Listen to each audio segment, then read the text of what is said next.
Hello, everyone, and welcome to English with Lisaa, the podcast where we explore real life stories, daily experiences, and English that you can actually use in your life.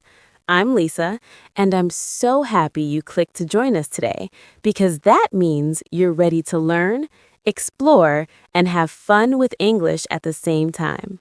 Hi, everyone. I'm David, and we're excited to share stories, tips, and conversations that will help you improve your English naturally, while giving you insights about life, culture, and daily experiences from around the world. In this episode, we'll dive into living abroad, language, routines, food, hobbies, city life, and pop culture, all through a natural conversation that's engaging, fun, and full of useful vocabulary and expressions. Yes, and our goal is to make English feel alive, not just something in a book, so you can listen, learn, and even practice along with us. Thank you so much for being here and for spending your time with us today. It really means a lot, and we promise this episode will be both enjoyable and motivating. So let's get started and explore today's journey together. David, before we dive into routines and daily habits, I always find it fascinating to start with the topic of living abroad because understanding the cost of life in a new country really shapes how people experience everything from work and social life to simple daily choices, and it often surprises even those who think they're prepared. Absolutely, Lisa. Because when I first moved to Japan, I quickly realized how paradoxical things could be. Like the fact that trains and taxis are surprisingly expensive, yet sometimes buying a car or renting one feels more reasonable than I expected, which completely changed how I planned my day and budgeted my money. Exactly. And Thailand presents its own kind of contrast because while high-end restaurants can feel very luxurious and sometimes intimidatingly expensive, street food is incredibly cheap and accessible, which encourages people to explore local flavors in a fun and spontaneous way.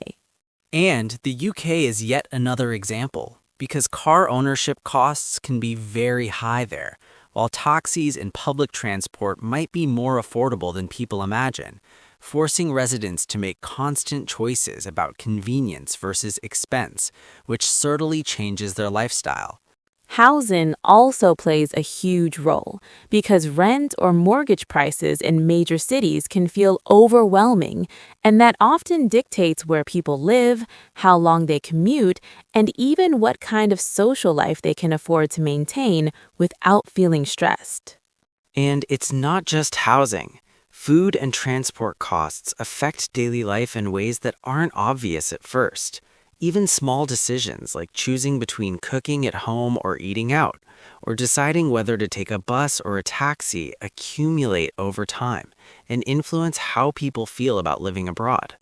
One of the most interesting things I've noticed is that navigating these costs teaches people a kind of financial mindfulness, almost without them realizing it, because they're constantly observing, comparing, and adjusting to find balance in their new environment.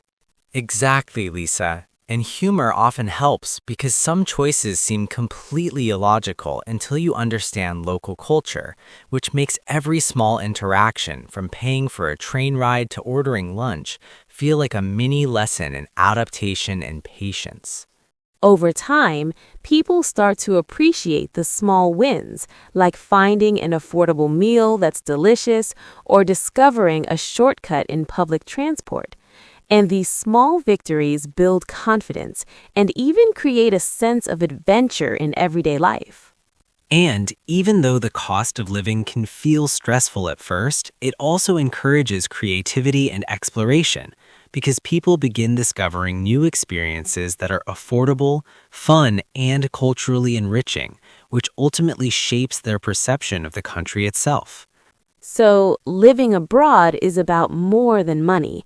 It's about emotional adaptation, cultural understanding, and reshaping daily life in a way that feels rewarding and sustainable. And these lessons often stay with people long after they leave. Exactly, Lisa. Because in the end, moving abroad teaches resilience, observation, and creative problem solving. And it gives people a perspective on life they couldn't get anywhere else. After talking about living costs, David, it feels very natural to move into language and education because learning a language and understanding the educational or work culture in a new country often determines how successfully people adapt, connect, and feel at home. Absolutely, Lisa. Because when I first started learning Japanese, I was completely overwhelmed by kanji, which requires learning and remembering over 2,000 characters. And every small breakthrough felt like a huge achievement that builds both my confidence and my patience. And teaching English abroad adds another layer of insight because working with students in Japan or Thailand shows how learning a language isn't just about grammar or vocabulary. It's about motivation, culture, and understanding the way students think and approach learning.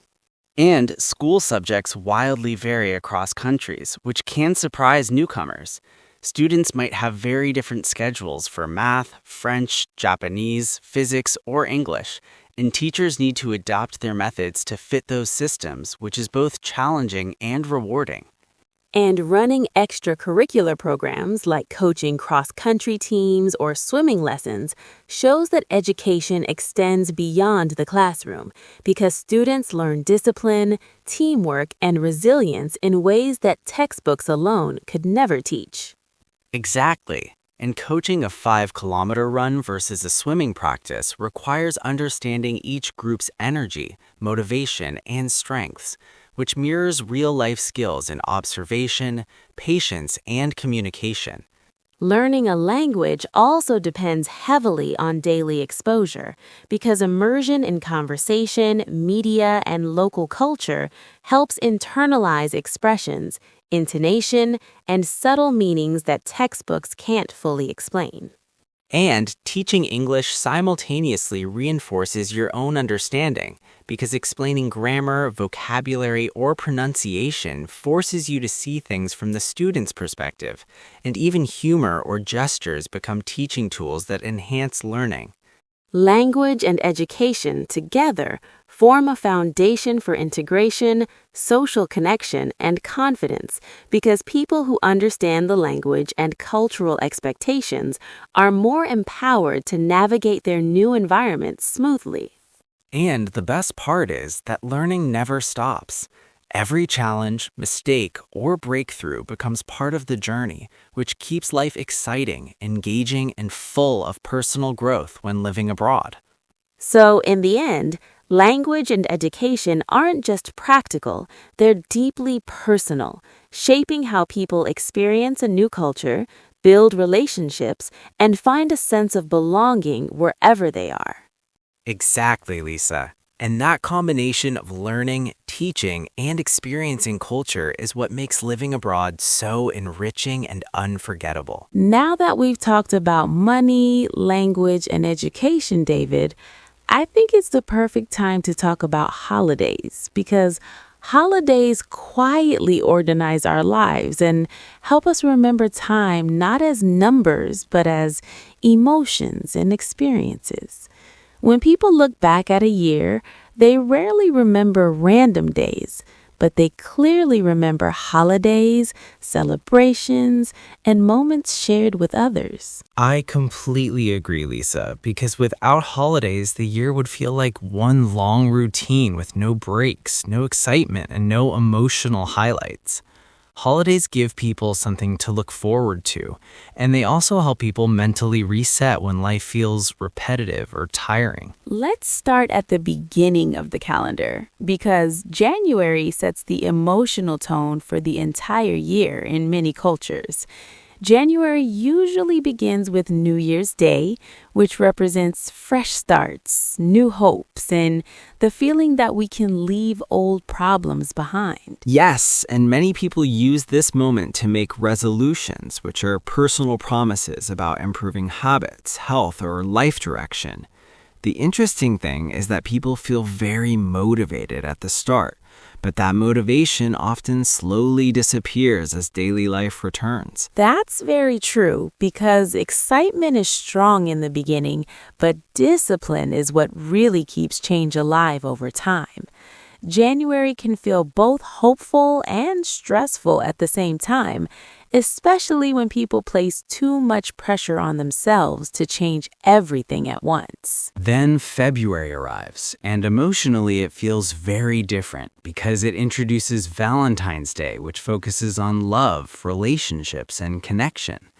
In some countries, it feels deeply romantic, while in others, it feels more commercial with advertisements everywhere. What I find interesting is that Valentine's Day doesn't only have to be about romantic love, even though that's how it's often shown in movies and social media.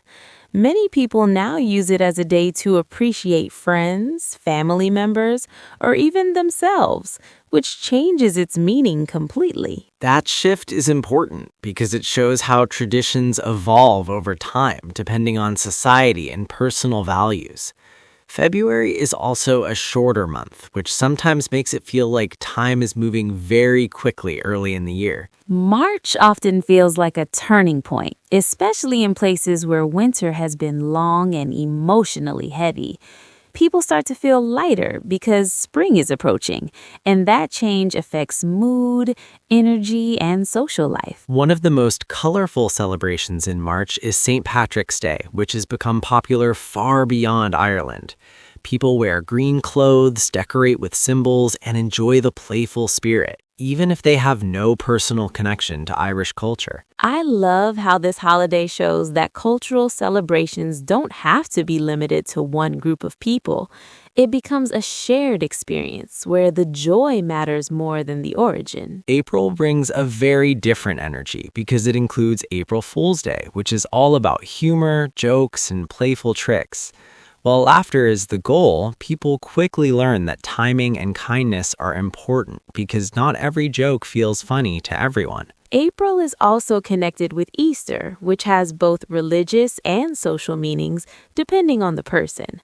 For some, it's about faith and tradition, while for others, it's about family gatherings, food, and shared time. Children often remember Easter for activities like egg hunts and sweets, while adults remember it for long meals and conversations.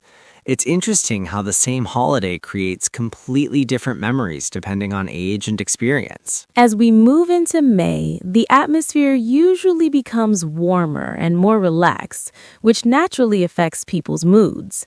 May also includes Cinco de Mayo, which is often misunderstood outside of Mexico. Yes, many people believe it is Mexico's Independence Day, but it actually celebrates a historical victory, and its meaning changes depending on where it's celebrated.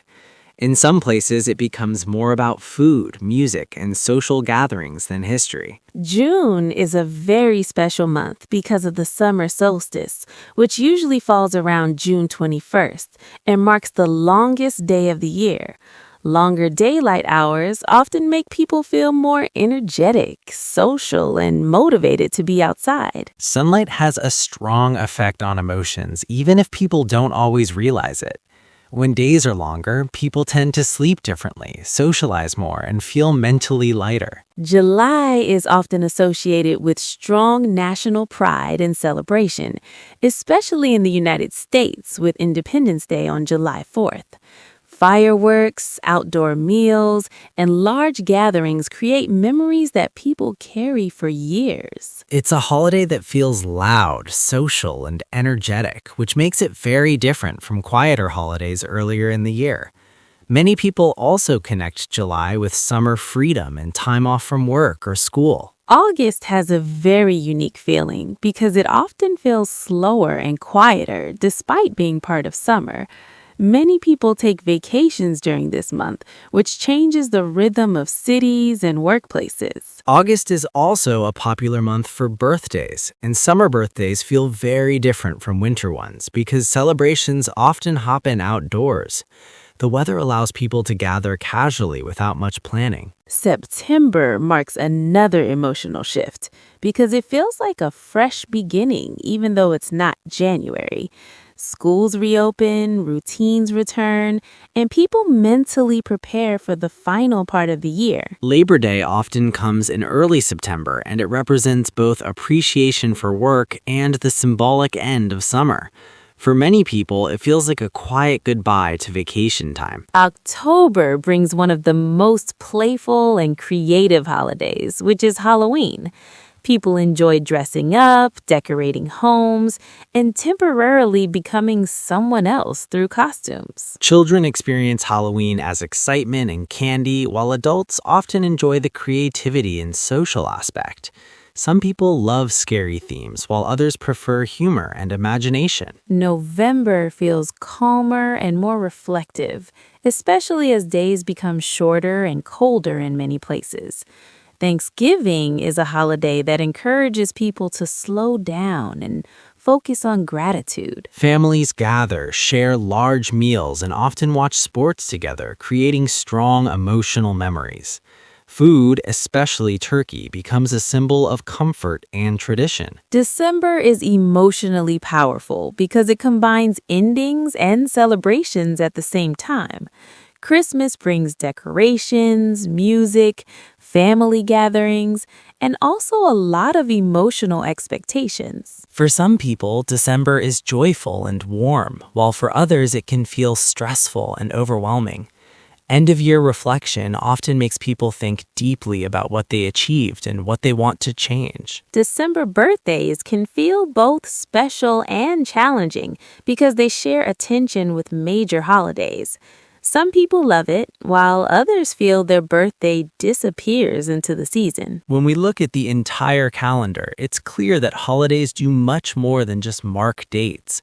They shape emotions, habits, memories, and even the way people understand time. Holidays become emotional landmarks rather than just days off from work. They help people pause, reflect, and reconnect with others. And when we understand holidays, we understand culture more deeply.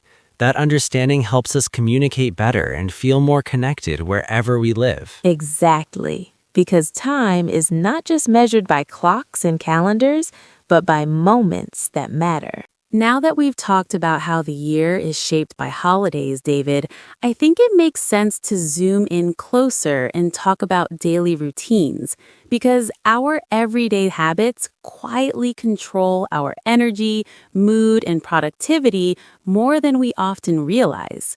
The way we wake up, eat, work, and rest may look small, but together they create the rhythm of our lives.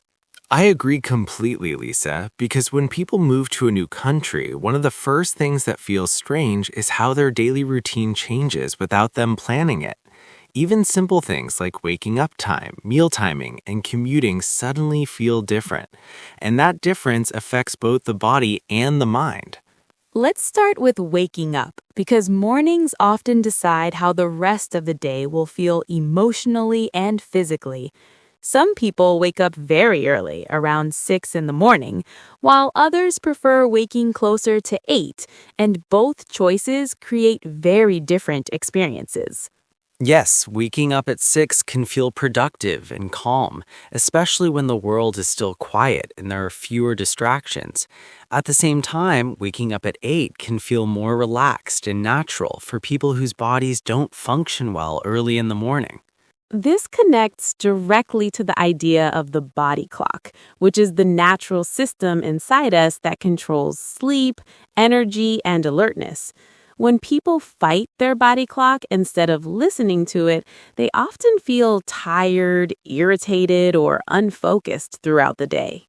That's very true, because some people are naturally morning people, while others are night owls who feel more awake later in the day.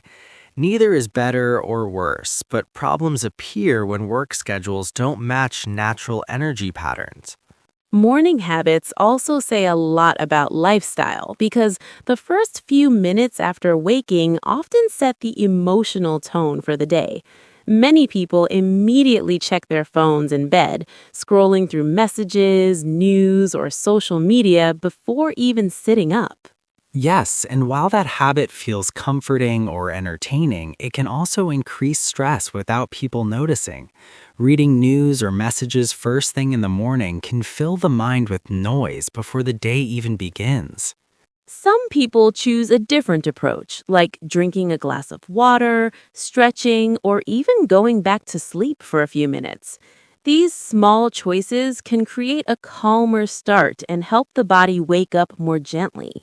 Water in the morning is especially helpful because the body has gone many hours without hydration during sleep. That simple habit can improve focus and reduce the feeling of morning heaviness. Caffeine rituals are another important part of daily routines, especially for working adults. Many people don't just drink coffee randomly, but follow a pattern without even thinking about it.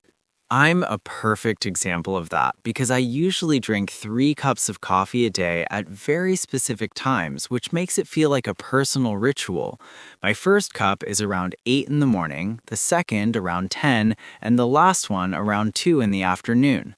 That timing is interesting because it shows how people use caffeine to support energy instead of replacing sleep. Drinking coffee too late in the day often affects sleep quality without people realizing it. Exactly, and that's why I avoid coffee in the evening, even if I feel a little tired. I've learned that short term energy is not worth long term sleep problems. Cafe mochas are also a favorite for many people because they feel comforting rather than just energizing. The combination of coffee and chocolate creates a sense of reward in the middle of a busy day. Food timing also plays a big role in how the body feels, especially lunch and dinner. Eating too late or too heavily can make people feel tired instead of refreshed. Dinner time varies greatly across cultures, and that difference often surprises people living abroad. Some people eat dinner around 7 or 7:30, while others eat much later, sometimes close to 10 at night. Eating earlier often supports better sleep because the body has time to digest before resting. Eating very late can feel enjoyable socially, but it sometimes creates discomfort or restlessness at night. Work schedules strongly influence daily routines as well. Some people work traditional hours, while others choose schedules that avoid traffic and crowds. I once worked a schedule from 12 in the afternoon to 9 at night, which completely changed how my day felt. That schedule allowed me to avoid rush hour traffic and enjoy quieter mornings. That kind of routine suits people who feel more energetic later in the day. It also changes how people socialize because evenings become work time instead of rest time. Night owls often feel misunderstood in societies that value early mornings. Their productivity simply follows a different rhythm. Daily routines also include small habits that people rarely think about, like when they exercise or relax.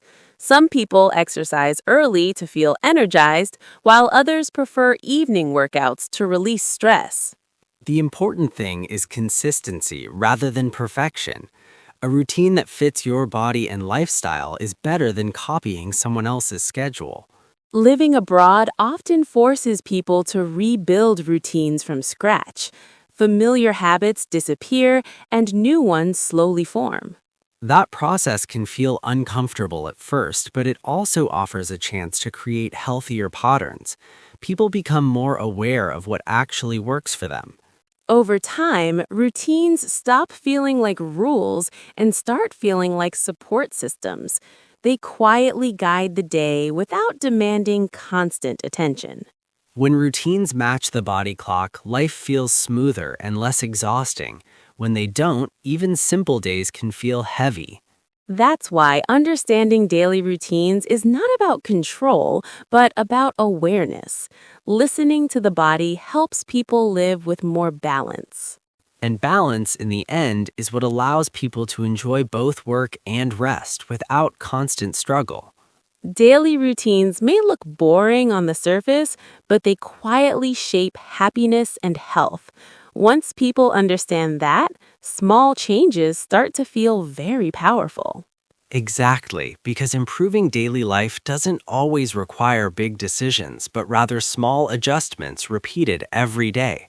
After talking about daily routines and body clocks, David, it feels very natural to move into food and dining habits because what we eat and when we eat it influences our energy, mood, and even how we socialize. Food is never just about hunger, it's also about comfort, culture, and connection. I completely agree, Lisa, because food is often the first thing people miss when they live abroad, even if they enjoy the new culture.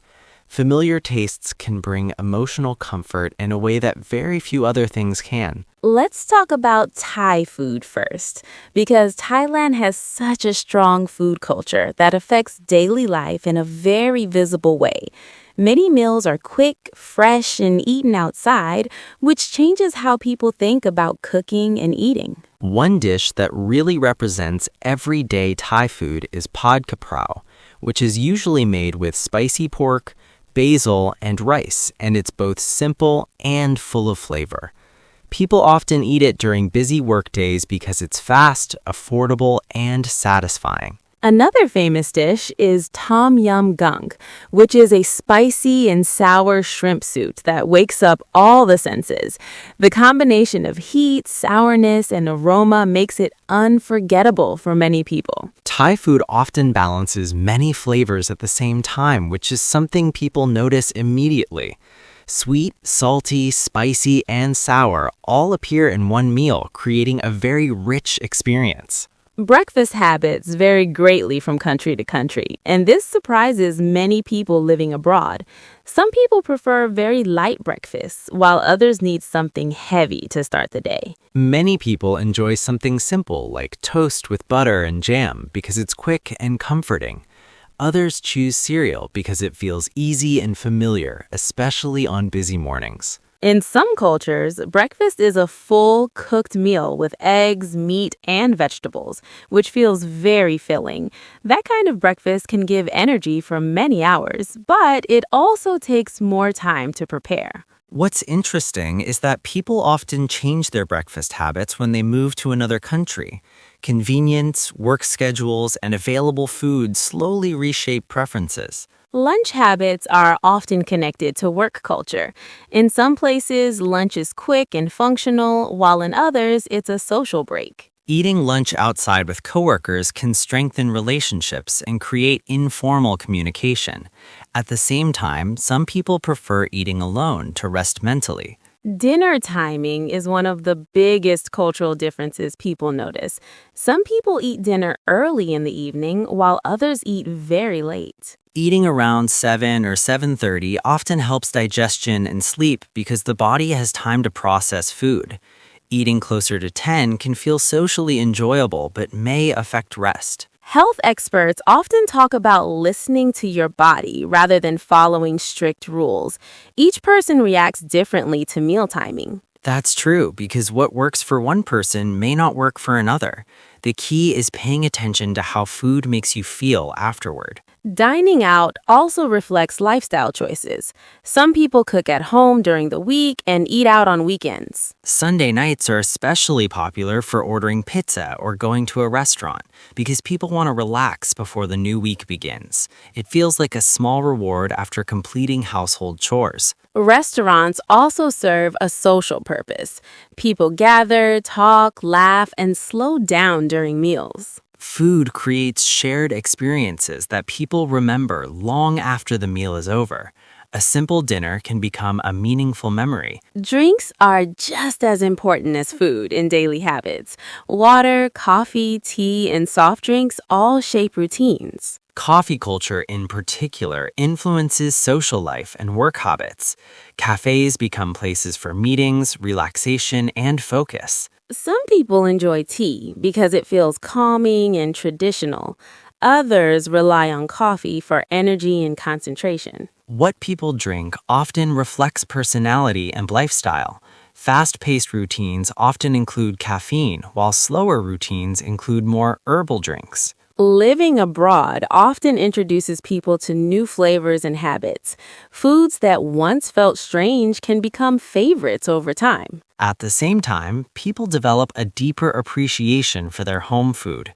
Distance creates awareness. Food also connects people across cultures.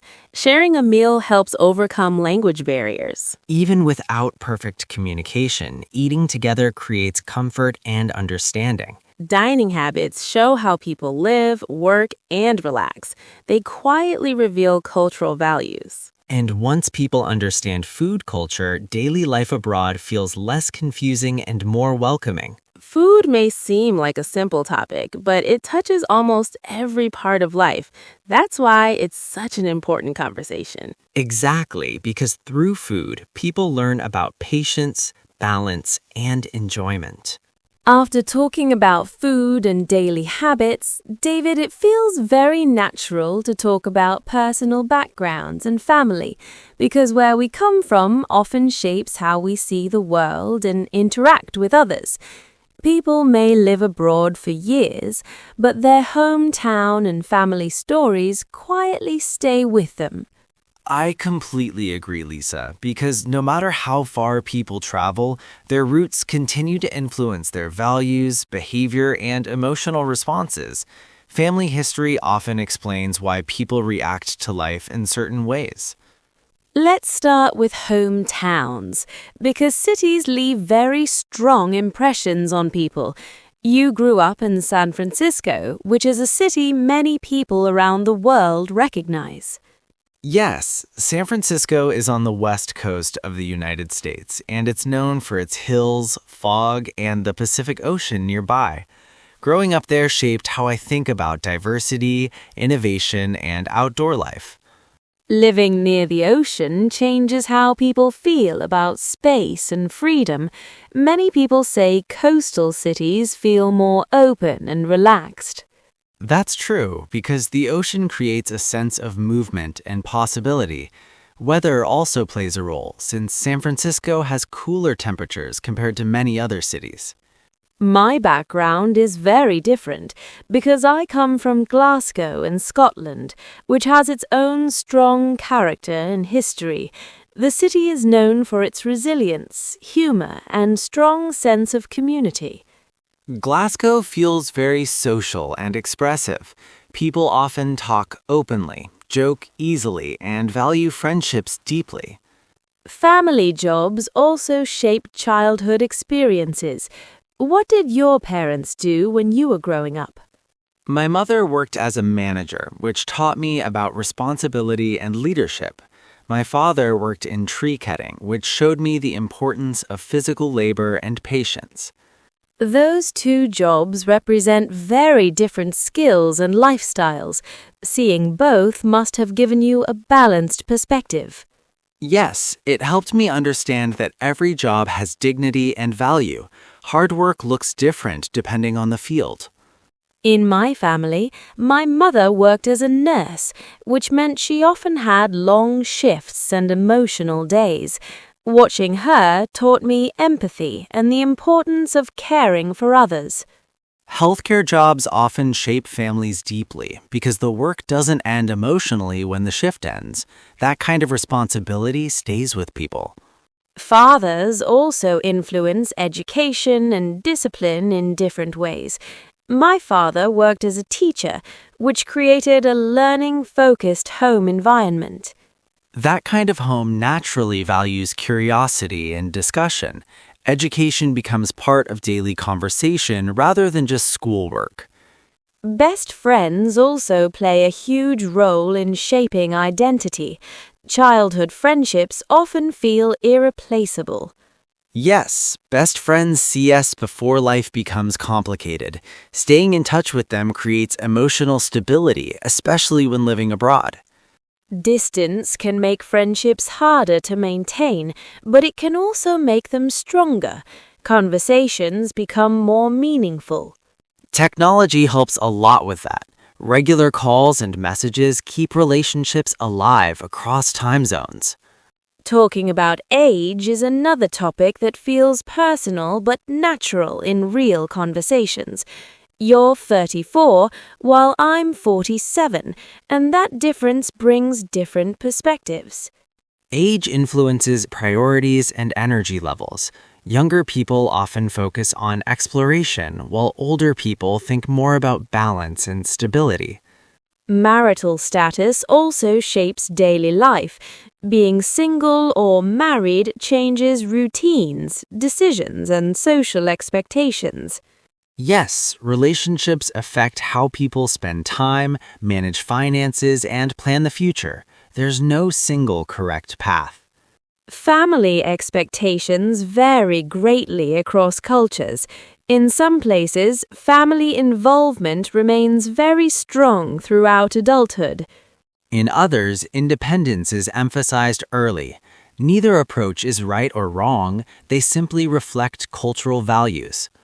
Living abroad often makes people reflect more deeply on family. Distance creates perspective. You start appreciating small things like shared meals or casual conversations. Absence highlights importance. Family also provides emotional safety. Knowing someone cares gives strength during difficult times. That emotional support becomes especially important when adjusting to a new culture. Personal background influences communication style. Some people are direct, while others are more reserved. Understanding those differences helps prevent misunderstandings. Cultural awareness grows through conversation. Talking about background helps people connect beyond surface-level topics.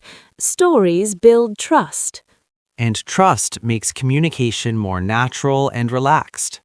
Family stories, hometown memories, and friendships all shape identity.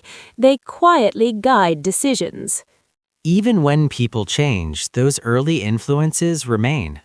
Sharing personal backgrounds in conversations helps build bridges. It turns strangers into familiar faces. And that connection is often the most valuable part of living abroad. After sharing personal backgrounds and family stories, David, it feels very natural to talk about favorites and preferences because these small choices often reveal personality more clearly than big life events. What people like or dislike usually connects to memories, emotions, and habits formed over many years. I agree completely, Lisa, because preferences are rarely random, even when people think they are. Favorite colors, seasons, music, or movies often reflect how someone experiences the world emotionally.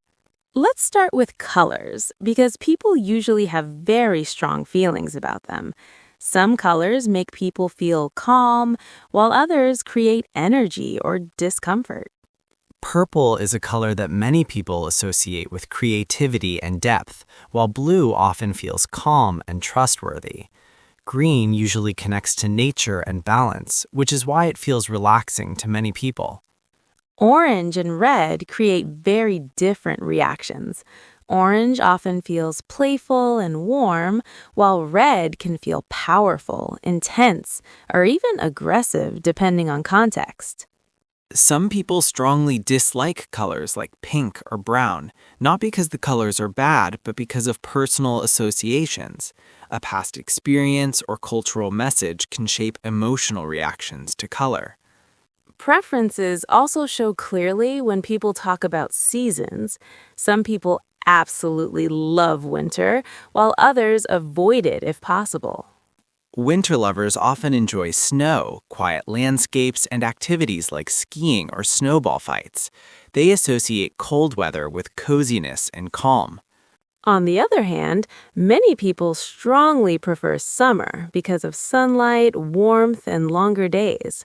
Cold weather can feel limiting or uncomfortable to them. Summer allows people to spend more time outside, which often improves mood and social life. Barbecues, beaches, and outdoor gatherings become part of everyday life. Movies are another strong area of preference. People often rewatch films that make them feel comfortable or happy. Comedians like Ace Ventura are popular because they offer escape and laughter without emotional heaviness. Humor creates relaxation and mental distance from stress. TV shows also reflect personality. Some people enjoy slow, thoughtful dramas, while others prefer fast-paced stories. Shows like Brilliance attract people who enjoy complex characters, power dynamics, and strategic thinking. Watching these shows can feel intellectually stimulating. Music preferences often change with age and experience. What people love at one stage of life may feel different later. K-pop attracts listeners with energy, performance, and strong fan culture. It feels exciting and visually engaging. American pop music often feels familiar and easy to follow. Lyrics are often simple and catchy. Music also plays a role in daily routines. Some people listen to music while working, while others prefer silence. Favorites often connect to mood. People choose different music or movies depending on how they feel. That's true because preferences are flexible rather than fixed. Mood, stress level, and environment all influence choices. Even food preferences change depending on season and emotion. Comfort food often appears during stressful times. Preferences can also reflect identity. People use them to express who they are without speaking. Talking about favorites helps people connect easily. It's a safe topic that invites sharing. When people discover shared preferences, conversations feel smoother and warmer. Differences in preferences also create interesting discussions. They encourage curiosity rather than judgment. Respecting different tastes shows emotional maturity. Not liking the same things doesn't mean disagreement. Preferences evolve as people grow. Change is natural. Understanding this helps people accept themselves and others more easily. Favorites may seem small, but they quietly shape daily happiness. They add color to routine life. And sharing them builds connection, which is what communication is really about. After talking about favorites and personal preferences, David, it feels very natural to move into hobbies and weekends because free time shows how people truly relax and express themselves. What people choose to do when they are not working often reveals their values and priorities. I completely agree, Lisa, because weekends act like a reset button after a long week of responsibilities and deadlines. The way people spend their weekends often reflects how tired they are or how much energy they still have. Many people start the weekend with what they call a Saturday reset, which means cleaning and organizing the home to create a sense of order. This includes vacuuming, doing laundry, washing windows, and cleaning the kitchen. That kind of cleaning routine may sound boring, but it creates mental clarity and reduces stress for many people. A clean space often makes people feel calmer and more in control. Chores also provide a sense of completion. Finishing small tasks gives emotional satisfaction. Yes, and once chores are done, people feel more relaxed and free to enjoy the rest of the weekend. It's easier to rest when responsibilities are not hanging in the background. Outdoor activities are very popular on weekends, especially for people who spend the week indoors. Hiking, camping, and visiting parks help people reconnect with nature. Spending time outside reduces stress and improves mood. Even a short walk can change how a person feels emotionally. Sundays often have a slower rhythm compared to Saturdays. People wake up later and move more gently through the day. Yes, Sundays feel more reflective and calm. Many people use Sundays to prepare mentally for the week ahead. Going to the beach or park is a common Sunday activity.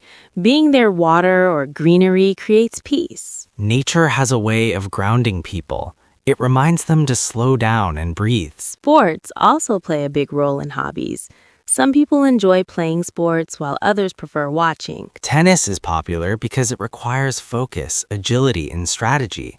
Watching players like Roger Federer inspires many fans. Soccer, or football as it's called in many countries, creates strong emotional connections. Fans feel deeply invested. The debate between Messi and Ronaldo is something fans love discussing. Each player represents a different style and personality. Sports bring people together socially. Watching games with friends strengthens bonds. Playing sports also teaches discipline and teamwork. It's not just physical activity. Religion also shapes weekend routines for many people. Sunday mornings often include church. Church provides a sense of community and reflection. It's not only about faith, but also connection. After religious activities, families often share meals. Food becomes part of tradition. These rituals create emotional stability. Repetition builds comfort. Hobbies help people escape stress. They offer mental rest. Creative hobbies like painting or music provide emotional expression. Physical hobbies release energy. Balancing activity and rest is important. Too much of either creates imbalance. Weekends offer a chance to listen to the body. Energy levels guide choices. Living abroad can change weekend habits. New environments offer new opportunities. People often discover new hobbies they never tried before. Exploration becomes part of identity. Weekends are not about productivity, but about renewal. They prepare people for the week. And when weekends are spent well, weekdays feel easier to manage. Hobbies, sports, and routines together shape lifestyle. They define how people recharge. And understanding this helps people create healthier lives. After discussing how people spend their free time on weekends, David, it feels natural to talk about shopping, fashion, and technology because these areas strongly influence daily decisions and personal identity. What people buy often reflects their lifestyle, priorities, and even personality. That's very true, Lisaa, because shopping is not only about necessity, but also about expression and comfort. The way people choose clothes, accessories, and devices says a lot about how they want to present themselves to the world. Let's begin with clothing because everyone interacts with fashion in some way, even if they say they don't care about it. Prices vary greatly, and people often compare the value of a $50 shirt versus $40 pants. Clothing costs depend on quality, brand, and durability, but emotional factors also matter. Sometimes people pay more simply because an item feels good or boosts confidence. Many people prefer to buy fewer clothes but of higher quality, while others enjoy variety and trends. Both approaches reflect different lifestyles and financial priorities. Fast fashion offers affordability and variety, but it raises questions about sustainability and long-term value. More people are becoming aware of this issue. Accessories also play an important role, especially watches. Some people wear watches for function, while others see them as status symbols. A $20 watch from Amazon can tell time just as accurately as a $200 gold watch, but emotional value changes the perception. The feeling of wearing something elegant can matter more than function. Then there's the Apple Watch, which adds health tracking and notifications into daily life. It blends fashion with technology. Technology has changed how people interact with time, health, and communication. Devices now guide habits instead of simply serving them. Social media is another major part of modern life. Many people use Facebook to stay connected with family, especially across countries. Facebook feels familiar and personal, while platforms like Twitter or Instagram can feel overwhelming. Constant updates can create mental fatigue. Some people avoid social media on their phones to protect focus and emotional well-being. Digital boundaries are becoming more important. Choosing how and when to connect online is now a form of self-care. Not every notification deserves attention. Communication with family also depends on technology. People living in different time zones often rely on Skype or video calls. Video calls create emotional closeness despite physical distance. Seeing faces strengthens connection more than text messages. Shopping habits have also changed because of online stores. Convenience has replaced physical browsing for many people. However, some people still enjoy in-store shopping because it allows them to touch, try, and experience products. The sensory experience matters. Technology affects spending behavior. One-click purchases make buying effortless. That convenience can lead to impulsive spending if people are not mindful. Awareness helps maintain balance. Fashion trends now move faster due to online influence. What's popular today may disappear tomorrow. This speed encourages people to develop personal style rather than chase trends. Authenticity feels more satisfying. Technology also affects how people research products. Reviews guide decisions. Trusting real user experiences often feels safer than advertising. People value honesty. Smart devices now support health, productivity, and organization. Life feels more structured. But too much technology can feel controlling. Balance remains essential. Shopping, fashion, and technology together shape modern identity. They reflect values and habits. Understanding these influences helps people make more conscious choices. And conscious choices lead to healthier relationships with money and technology. Which ultimately improves quality of life. After talking about shopping, fashion, and technology, David, it feels natural to move into city comparisons and pop culture because the environment we live in shapes daily life just as much as habits, preferences, and routines do. Cities influence how people experience work, leisure, safety, and even social norms, and comparing them often reveals fascinating contrasts. I completely agree, Lisaa, because each city has its own personality, just like a person. For example, growing up in San Francisco exposed me to the Pacific Ocean, steep hills, and a very diverse population, which creates a lifestyle very different from flat cities with lakes or long commutes. Glasgow, on the other hand, feels very grounded and community-focused, with historic architecture and a strong social culture. Walking through the streets, you sense history and friendliness combined, which creates a different emotional rhythm compared to a bustling city like Chicago or San Francisco. Safety, crime rates, and general atmosphere also affect daily life significantly. San Francisco feels vibrant but can feel unpredictable in certain neighborhoods, while Glasgow feels secure in ways that allow leisurely walks and social interaction without stress. Tourism plays a big role in city identity as well. Some cities, like Los Angeles, attract many visitors, but feel expensive and crowded, which makes locals often avoid tourist areas, while other cities are famous yet feel more accessible and enjoyable. City comparisons also extend to landmarks and natural features. Chicago, with Lake Michigan, feels different from San Francisco's Pacific Ocean because lakes create calm and containment, whereas oceans suggest vastness and adventure. This difference subtly influences mood and lifestyle.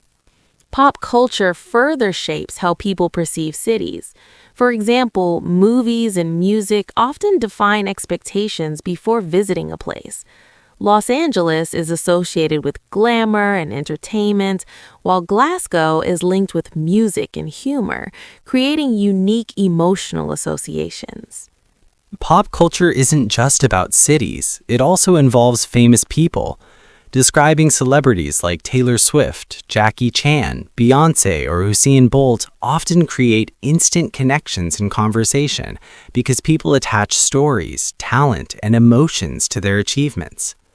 These references help bridge cultural gaps because someone may not know the city well but immediately understands cultural icons. Music, movies, and sports provide shared language across borders. Tourism and pop culture also influence daily life for residents. Locals may navigate crowds, attend concerts, or see filming locations, creating ongoing interaction with cultural phenomena. City life also affects personal routines and stress levels.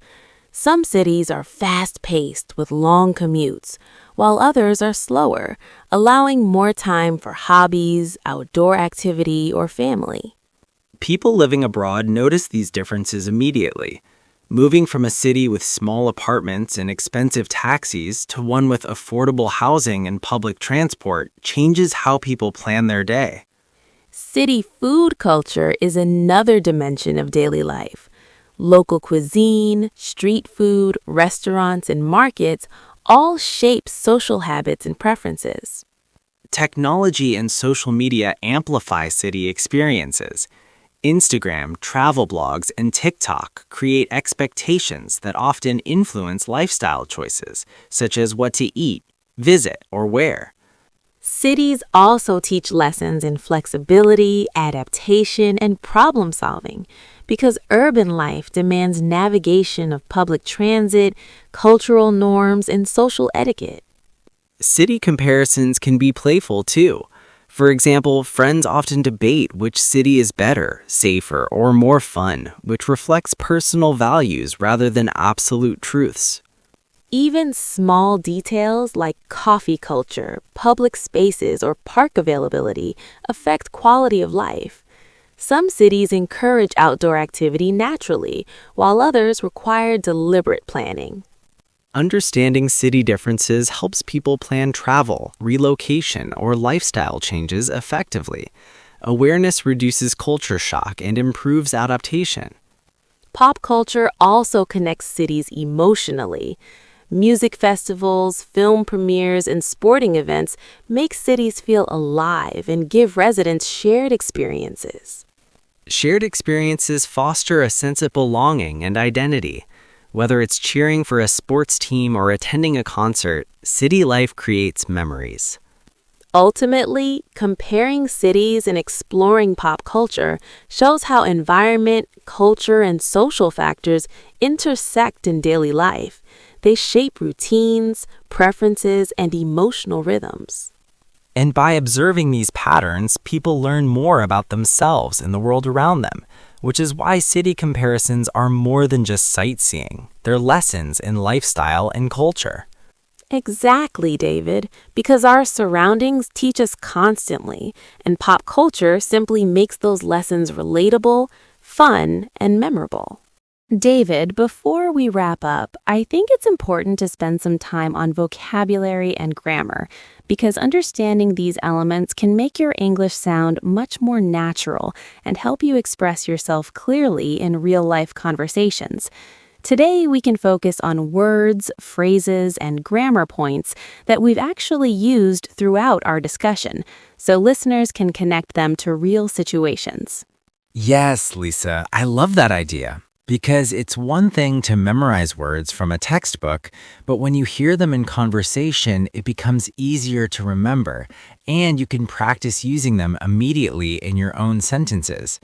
For example, we talked a lot about paradox when describing Japan's cost of living, which means something that seems contradictory but is actually true. Exactly, David. And another word we used often is adaptation, which refers to the process of adjusting to new conditions, like living abroad or learning a new language. Listeners can practice saying, adapting to a new culture takes patience and observation, which is a very natural way to use it in conversation. We also touched on verbs like explore, experience, and discover, which are great for describing actions in daily life. For example, you could say, I explored the city this weekend and discovered a small cafe that was amazing, which makes your English sound lively and descriptive. Another important phrase is take a step back, which we used when talking about reflection and observing routines. It's very idiomatic and useful when you want to describe thinking carefully before making a decision. You could say, sometimes it helps to take a step back and look at the situation clearly, which is both natural and professional. And for grammar, one point that comes up a lot is the present perfect tense, which is used for experiences or actions that have relevance to now. For example, saying, I have lived abroad for 3 years emphasizes the ongoing impact of your experience, rather than just stating a past fact. Yes, David, and we also used conditional sentences, like, if I lived in another city, I would try local food every day, which help learners talk about hypothetical situations, dreams, or advice in a very natural way. Conditional sentences make your English feel much more flexible and fluent. Another useful tip is phrasal verbs, which make English sound natural. For example, we used figure out, like I had to figure out how to take the train in Japan, or look forward to, like I look forward to visiting new places each weekend. These small phrases make your speech more casual and authentic. Exactly. And don't forget collocations, which are words that naturally go together. For instance, strong coffee, heavy traffic, and cultural experience are combinations that native speakers use naturally, so practicing them helps your English sound polished. Finally, pronunciation matters too. Even if you know the vocabulary and grammar, speaking clearly with proper stress and intonation helps listeners understand you easily. Practicing these words and phrases aloud, repeating after us, is a great way to improve. So, listeners, today we've learned useful vocabulary like paradox, adaptation, explore, discover, and phrases like take a step back, look forward to, plus grammar points like present perfect and conditional sentences, all in natural, real life contexts. Try repeating these aloud and making your own sentences. It's the best way to internalize them. Yes, and remember, learning vocabulary and grammar together in context makes it stick far better than memorizing lists. Use these words and structures in your conversations, journals, or even while thinking to yourself in English, and you'll notice improvement quickly. That's right, David. And we hope this section inspires listeners to pay attention to the language used around them, practice regularly, and enjoy the process of learning English naturally and confidently. Wow, David, what an amazing journey we've taken today, from exploring the challenges of living abroad and understanding daily costs to language learning, routines, hobbies, city life, and even pop culture. It's incredible to see how all these parts of life connect and shape the way we experience the world. Absolutely, Lisa. And I think the most fascinating part is how every topic, whether it's managing expenses, learning a new language, or even choosing favorite colors and hobbies, reveals something about who we are and how we adapt to new experiences. That's so true, because it's not just about facts or knowledge. It's about observing, reflecting, and connecting with the world and the people around us, and noticing the little things that make life richer and more meaningful. Exactly, and I hope everyone listening today feels inspired to explore these areas in their own lives, whether it's trying a new food, learning a new phrase, visiting a new city, or simply paying attention to the routines and habits that shape daily life. We also want to thank you sincerely for joining us today and for clicking to spend your time with us, because your curiosity, efforts, and willingness to engage make this podcast possible. And we truly appreciate every listener who chooses to learn and grow with us. Yes, and remember, learning English is a journey, not a race. Each conversation you listen to, every word you practice, and every story you follow brings you closer to confidence and fluency, and that's something to celebrate. So take what resonates from today's episode, try it out in your own life, and remember that every small step counts, because even small improvements add up to big progress over time. We hope you enjoyed this episode as much as we enjoyed recording it for you, and that it motivates you to keep exploring, practicing, and enjoying English in every moment of your life. Thank you again for listening. And if you enjoyed this episode, don't forget to like, share, and subscribe so you can join us for more conversations, stories, and insights in the future.